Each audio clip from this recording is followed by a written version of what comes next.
So, Star Wars.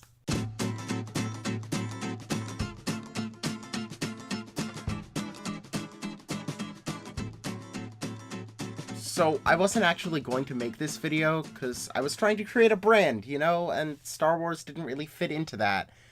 But after seeing all of this stuff online, I had to get my thoughts in on the movie, and just on the landscape of what is going on. Let's get it out of the way first. I'm not the biggest Star Wars fan around. I have some merchandise, but I'm not a fanatic, as some other people on the internet are.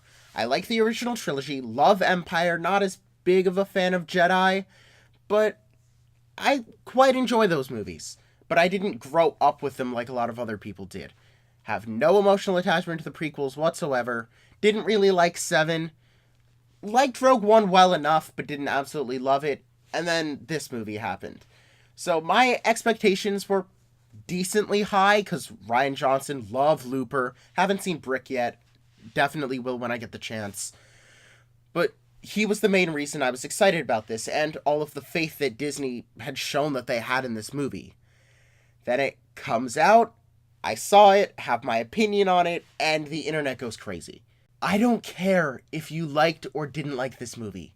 It is not going to affect me in any way, and I'm not trying to tell you what to think about this movie.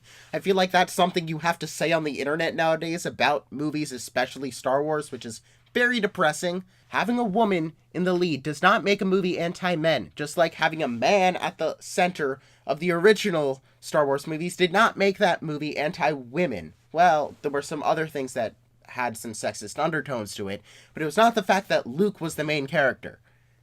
Okay? Can we please, move on from that, really inane description? Please. I didn't absolutely love this movie. I didn't absolutely hate this movie. I quite enjoyed it. I think it's easily the best Star Wars movie we've had since Empire, because I didn't really love any of the other ones.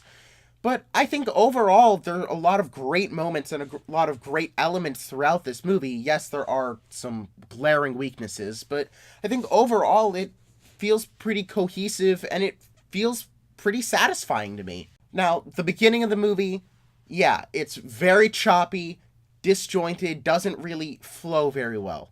I'll admit that. Canto Bight, entirely useless. Anything to do with Finn, terrible. Ruined the best character of The Force Awakens.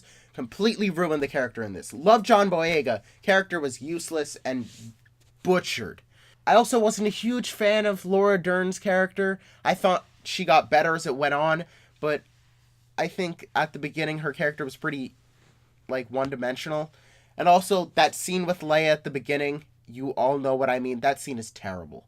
That scene is just so stupid and looks cartoonish. Another negative, I wish we'd seen more of Snoke.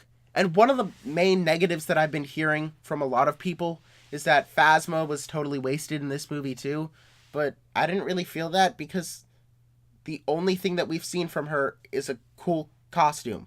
The only reason people have been blowing Phasma up is because, 1, it was Gwendolyn Christie who played her, and 2, she just looked cool, so everyone assumed that she had a huge role in this movie.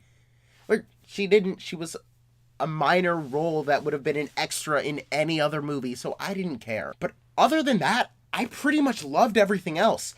Loved the interactions between Rey and Kylo. Absolutely loved that back and forth that they had.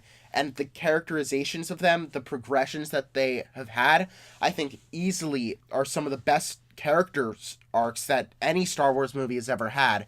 And I know this might be crazy, but I'm starting to think that Kylo Ren is probably my favorite Star Wars character pretty much of all time. I feel like he has the most depth to him and the biggest transformation and the just most complex character, really. Loved the throne room scene. I wish some elements of that had happened in episode 9, but I still love the way the scene played out in general, so I'm totally fine with it. The way Luke is used is fantastic.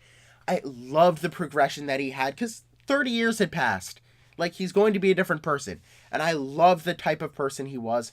There was a little too much humor with him. I will admit that. There shouldn't have been as much humor with him as there was. But I still loved the character and loved what they did with him and loved the scenes that he had towards the end of the film and the way that that character wrapped up in the movie. Even though I didn't really like her in The Force Awakens that much, Carrie Fisher did really well here. And if there had to be a movie that she ended her career on, I'm glad it was one that she gave a good performance in. Visually, this movie looks great. The cinematography is really well done. It's really well lit. The CGI, except for some of the stuff on Canto Bight, the CG was pretty bad there. But other than that, the CG was pretty seamless for the majority of it. Snoke looked really good, which he looked terrible in The Force Awakens, but he looked really good in this one. And this movie took risks, which was one of my biggest issues with The Force Awakens, is that it was another generic summer blockbuster movie, even though it came out in December, but it was just a generic movie. I didn't feel much emotional attachment anyway. I liked the characters, but I thought the plot was kind of paint by numbers. You'd seen it before. It didn't really do anything new, and it didn't really do anything enticing to me as someone who isn't a massive Star Wars fan to get me really pumped for the next one, except for the fact that they brought Rian Johnson on board. This movie makes me very excited for 9. There are through lines that I'm interested to see where they go. Some of the character dynamics I'm still really interested in. Even though there was complete closure at the end of this movie, I'm still excited to where they go moving forward. And I also don't know when it's going to take place, which is a good thing that there's mystery around it. I don't want to know much about it at this point. Overall, I'd give The Last Jedi a 7.8 out of 10. Now, over the next few days, I have seen a lot more of the big Oscar contenders, so I will have my reviews coming out for them.